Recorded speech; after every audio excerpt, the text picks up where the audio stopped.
I hope that you're really excited for today's session where I'm going to take you through a series of exercises, a series of challenges, a series of interactive workshops where you can actually find out more about yourself.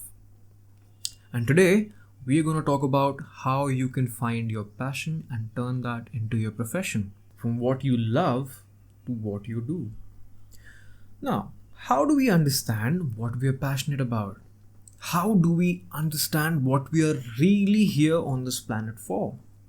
How do we actually make that something what we can live off? For that, I have a step-by-step plan to get you there, which we will find out in this webinar. So stay tuned till the end. Before we begin, it's important for you to know if this session is for you. You know what? Let me begin by telling you a story because we all love stories, don't we? So once upon a time, a well-known professor went to visit a Zen master to learn about Zen methods. The master was a nice guy and was serving the professor tea, while the professor described his ideas of Zen. He was telling what he thinks about it, what all he already knows and more. The master remained quiet as the professor kept speaking, continuing to pour tea. When the tea reached the brim of the cup, the Zen master kept pouring. The tea overflowed, spilling onto the tray, the table, and the carpet, and the professor just couldn't take it anymore. He said, "Stop! Can't you see the cup is full?" The Zen master says, "Exactly." He points to the cup and goes, "This is you. How can I show you Zen until you first empty your cup?"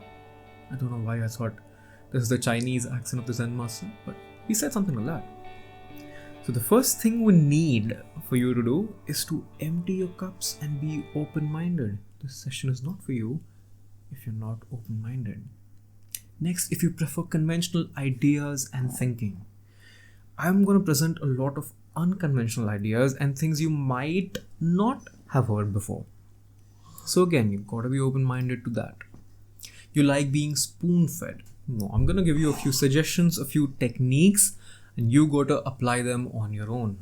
You don't want to change. Now, this sounds easy, right? But this one needs an explanation. First, I want you to understand whether you don't want to change or are you afraid of change. If it's the first one, then thank you for being with me till now. I'm sorry it was not for you. But if you're still here and you're afraid of change, I want you to understand that it is more important to be afraid of not changing. We are afraid of failures, but what we should really be afraid of is succeeding at things that don't really matter to us. We are kept from our goal not by obstacles, but by a clear path to a lesser goal, it was said in the Bhagavad Gita. If you're not willing to take any risk, some changes might be hard, but you have to back yourself up and sometimes take a leap of faith that is stopping us from turning our dreams into a reality. Now, scientific research proves that the more we live our passions, the more energy, joy, and satisfaction that we're bringing into our lives. That has a widespread effect on your relationships, your work, your mood, how you think. So following the path to our passion is something we really need to do if we want to feel fulfilled. There are various methods and techniques to finding out your passion exactly, but today I want to talk to you about a simple and actionable method which you can work on right away. Before we get into that, let's get ourselves present. It'll only take a couple of minutes. Start off by taking a deep breath in and exhale from your mouth and make a sound like this.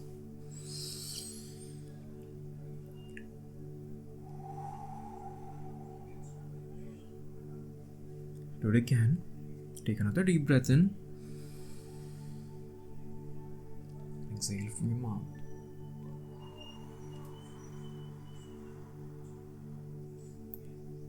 And one last time, take another deep breath in. Exhale from your mouth. Keep focusing on your breath. We'll now get into a state called the flutter breath, which might sound funny, and I know some of you are in your office or colleges, but try to do it subtly at least. It goes like this. When I say start, we begin.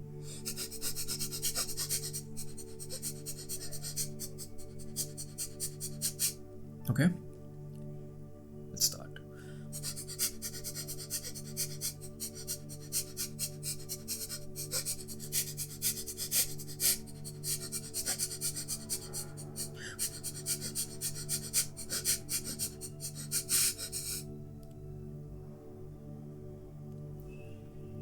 Just stay there still, let your thoughts pour in, just observe. Don't communicate. Sit there, observe, acknowledge your thoughts. Try to imagine all the happy moments and feel them. Maybe you're playing with your pet. Maybe how you feel when you're with your partner. Maybe about the taste of your mother's cooking. Feel it. Smile.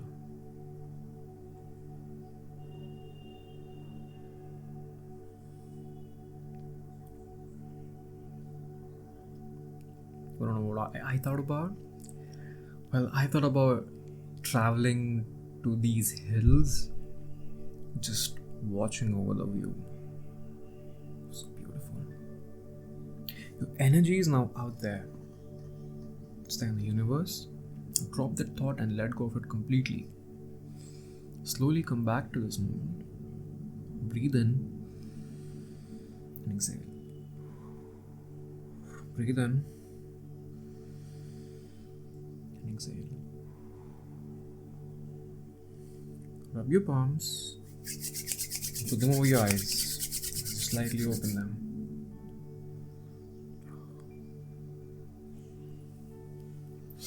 You're here now. Thank you for this. Now, let's dive into a prosperous workshop. When it comes to passion, I find that this term explains it the best. It's based on Vedas. It's called dharma. Let me know if you've heard this word before. It has multiple meanings. But for us today, it means property, attribute, or nature. One dharma of fire is to burn. One dharma of water is to be fluid. One dharma of human is humanity. Now let's try to understand this in modern terms using a Japanese model called Ikigai. Let's find out more. Come on. Ikigai. You may have heard of it, or you may have never heard of it, but what it means in simple English is a reason for being. Check this out. What actually gets you going, if we say it in today's language, why you wake up every morning. As you can see, it has 4 aspects to it. First is what you love to do. Now go ahead and let me know what you love to do in the comments down below. Mention it in the comments. I'd love to get to know you better. Next, what does the world need? It could be anything as poverty reduction, maybe removing hunger, something as great as that, or something as simple as flying cars. What does the world need?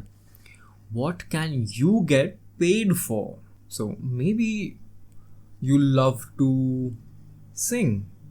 Maybe the world needs more singers, but can you get paid for it? Are you good enough for that? Next, what are you good at? And with the Ikigai model, these are called what actually gets you going. What you love and what you're good at is called your passion. Next, what you love and what the world needs is called your mission. Similarly, what does the world need and what you can get paid for is the vocation. And what you can get paid for and what you're good at is the profession. Let's not get too confused. We'll understand these things one by one. Follow your dreams. So you've heard that before, right? We've all heard this thing. But where do you begin? What do you work on? What the hell does it even mean? I hope that this shares some light on it. I was born and raised in India. It's a story about me. I was told I could either be a doctor, a lawyer, an engineer, or a failure. So simply, I chose engineering. Duh. Why would I want to be a failure? And the problem is, I did it thinking that this is what I wanted. This is my voice speaking to me. The truth is, that my voice was just the noise of the outside world. Let that sink in. My voice was only the noise from the outside world. There's a wonderful quote by Cooley which fits perfectly. I am not what I think I am. I'm not what you think I am. I am what I think you think I am. Let me just repeat it. It's so good. I am not what I think I am. I am not what you think I am. I am what I think you think I am. This is what happens to us. We are trapped in a noise. We will get into this aspect in the later part of the session. So I just couldn't do engineering, right? Because it didn't feel right. So according to the community, I'm a failure. But a lot of people from that very community have asked me for a job. I don't know, it doesn't make sense. Mild bragging though. Anyway, how did I go against the trend? Well, I was really fortunate that I started experimenting with what mattered to me at a young age, at a fairly young age. I've tried all sorts of things that might seem as a taboo. I was experimenting with education, with traveling, I was making uncommon choices, and there are a few other things that I cannot really mention on this webinar. My parents were obsessed with marks back then, right? So if I scored well, then everyone was happy. So I used to do that and do whatever I wanted otherwise. So on one side where I was studying really well, getting really good marks, on the other side, still trying to fight my way through it, figure out what other things I could do along with getting some marks, because you have to be a good child. You can't just not be one. You're in the world, you have to play a role. That's a very different kind of philosophy. But anyway, moving on. So what does all of this mean? What I was getting to with my story is that we think in a very limiting manner. We think that things happen in very specific ways. When someone asks you to think about your passions, we immediately start thinking of hobbies, maybe like painting, music, or arts, or games, or whatever it is.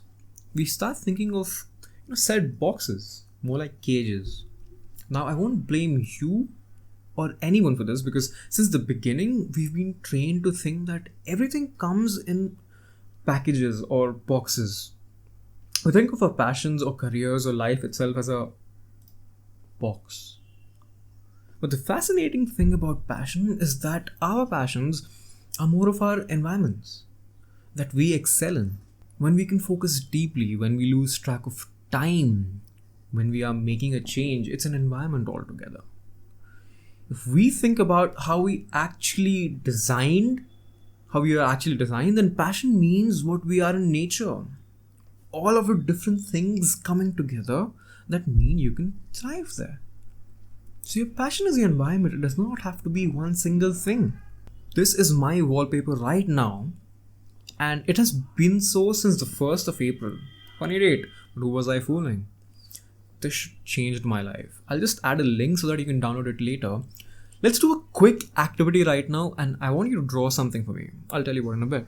I'll take a page from Jay Shetty's notebook where I found this quadrant method. As you can see, it has 4 quadrants. What you love and are good at, what you don't love but are good at, what you love but are not good at, what you don't love and are not good at. Let's get to what I want you to do right now. So, what you love and are good at, that is your passion. Now, I want you to write down what you love and are good at. Go ahead and do it. A very effective way is to ask the people closest to you about it, right? I know it sounds weird to ask. I would find it weird if someone comes and asks me, hey, what am I good at, bro? But I promise you the answer to this question will really make a difference to the process. So go ahead and write down what you love and are good at, which is your passion. I'm sure most of you have Instagram, right? Just ask your friends there about what value you add to their lives. So what you love and what you're good at is your passion. The easiest way to find your passion is to go and try stuff. Get a taste of it. Now, I want you to write everything that comes to your mind right now. It doesn't matter how many they are, just pick your pens or pencils up and mention everything that comes to your mind when you think of what you're good at and what you love. You don't need to be humble about yourself right now. Kendrick's not watching you. Just write down everything in the most honest way that you can think of. When it comes to passion, there's a huge mistake that people make though. People just don't try enough. How do you know if you love art if you've never painted? Or how would you know if you love gaming if you've never played a game before? How do you know if you love cooking if you've never even flipped an egg before? Never done it, never tried it. You might be great at acting, you're probably the greatest orator the world has ever seen, but just because you don't think it's cool, you never tried it because you score well in math or something. The easiest way to find your passion is to go try stuff. Go get a taste at least, man. I want you to know what stage of life you're at. Write down in the comments what stage of your life you're at right now. How old are you? You can tell me your age group. Are you in 18 to 24, 24 to 35? What's your age group? Most of you, I believe, will be around 20s and 30s. This is when you have to try new things and get a feel for them. You gotta participate in various events. Hang out with people that do different things, man. Go out of your comfort zone. And most importantly, you gotta be willing to admit what you actually love, even though it's not seen as cool right now.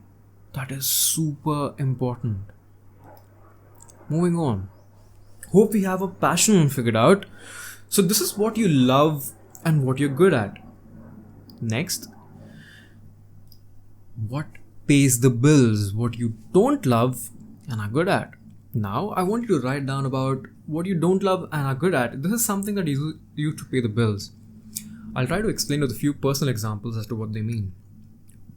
I love to watch brainy movies and discussing their outcomes. I also love learning new things and sharing my knowledge. I find myself fairly good at it. I hope I'm able to live up to that now, and that goes here in the passion section. Now, what I don't love but I'm good at is editing videos. I'm pretty good at editing videos, but I don't like cutting the clips and color grading and all these things. I can do it, but I don't really like it. Think about the things in your life that you don't love and are good at. Generally, these are the things that we use to make money. They are our jobs, our professions. Think about what it is for you and write them down. Is it things that you don't love but are good at? People around you, they know you are good at it. How many of you are the ones who makes the plan for your group, or create the itinerary, or choose the menu in the restaurant? Now, if you love doing it, put it in this column. But if you don't love doing it, put it in this column if you're good at them.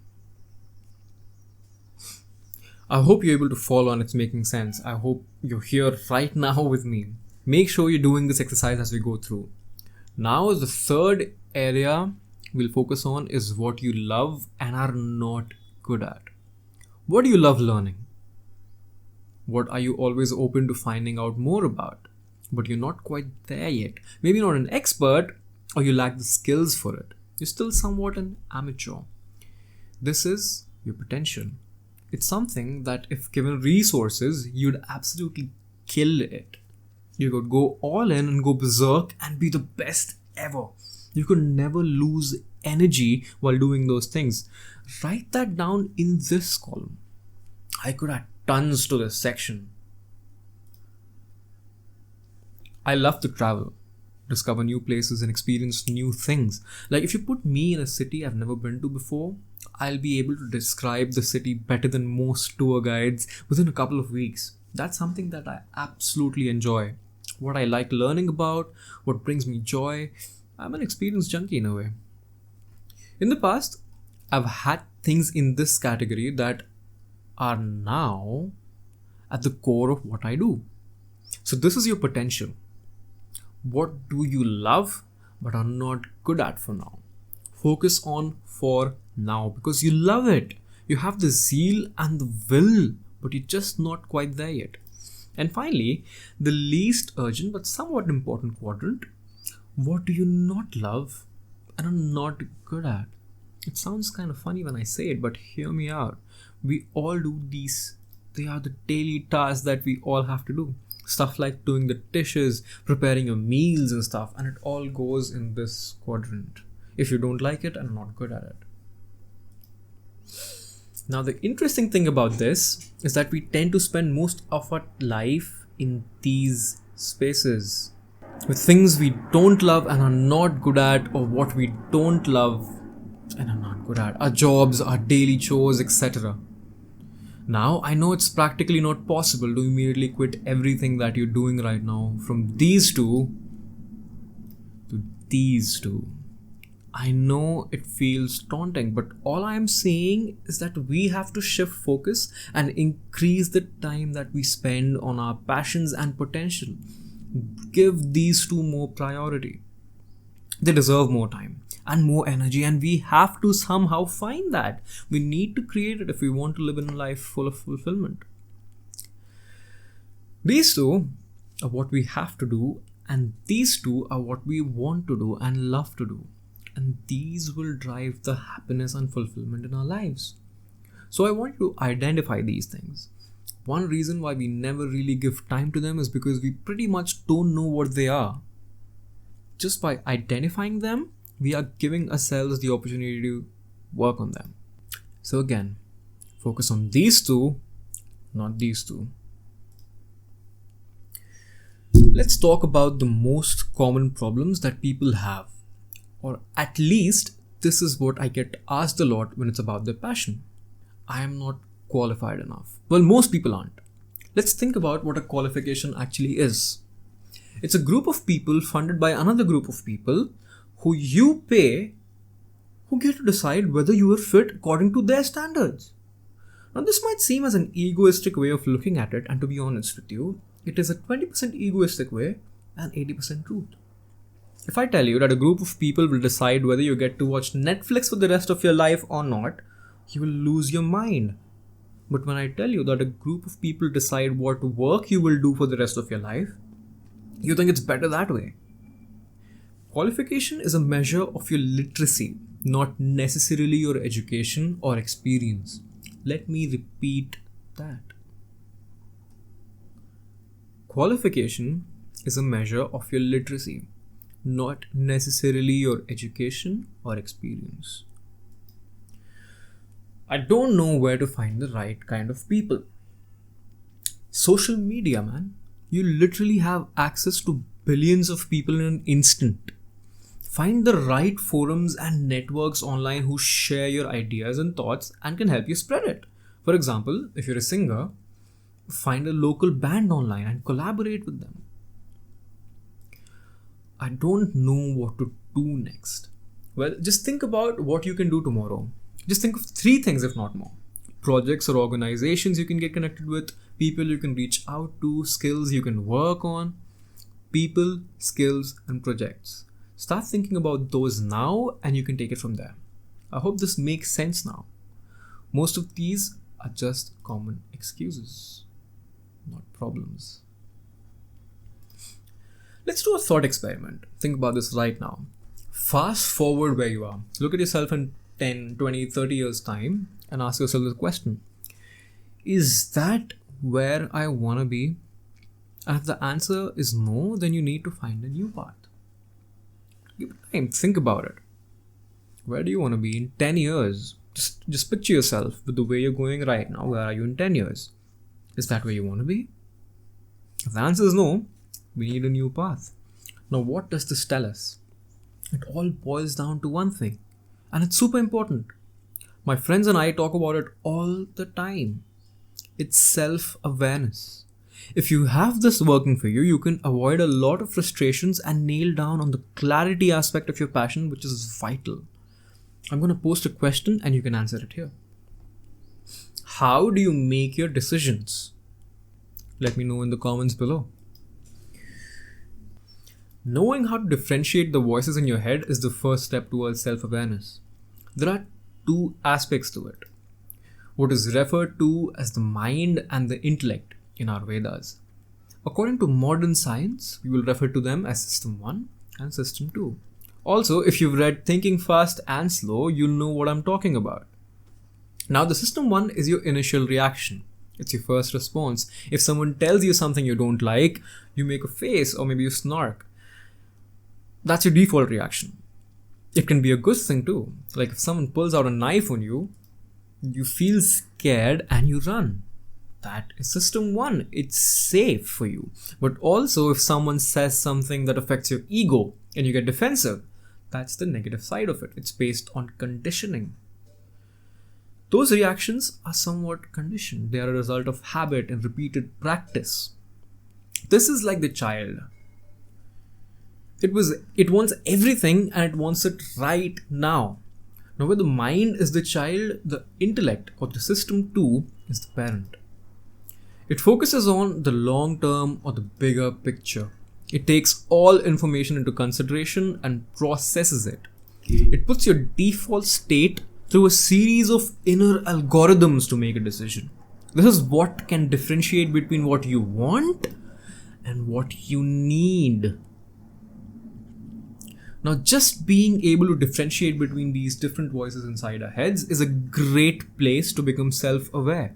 Just knowing that they are different is something that a lot of people ironically don't know. We have two voices in our head, and being aware of what they are allows you to have such an edge over everyone else in making better decisions. Let's go back to the container. Did this ever happen to you that you are with your friend or your girlfriend or your family member and they play a song which is terrible and you just want to do this? Type yes if you've been there. I know I've been there several times. There was a song called Selfie Maine Le Li Aaj, right? Trust me, my ears were bleeding after that. Anyway, after a while of listening to it, so many times you're kind of immune to it and it doesn't matter much. Has it happened to you? I mean, I after a point I just stopped caring about Selfie Maine Le Li Aaj. It was just playing. Now, it's just in the back of your mind and you didn't manage to turn it off. So this is noise when you think about it in life's terms. Your conditioning, expectations of family and friends, what is cool right now. All of that is just noise in the background. And this noise drowns out your ability to understand the mind and its intelligence. It is the very noise from the outside that makes us want to fit into a container. Everything fits into a box. That stops us from listening to our voice and makes us listen to that noise. That noise becomes our voice. This is important. That noise becomes our voice. It makes you think that the noise is where you are actually saying, is what you're actually saying, and most people don't realize that until they're 30 or 40 or something. Now, this is the problem with box thinking. Now, in this case, you don't have to think outside the box. Just don't think of the box. I hope by now you've understood that passion is an environment and you have to find the right one for you. Really, use your self-awareness to figure out the best environment for you. Give it time and allow your mind and intellect to work together to align with your passion. It doesn't have to be a single pointed focused thing. It's an environment. It doesn't have to be I love playing hockey, so hockey is my passion. Maybe you love the sport of hockey, maybe you love talking, and maybe you love, traveling.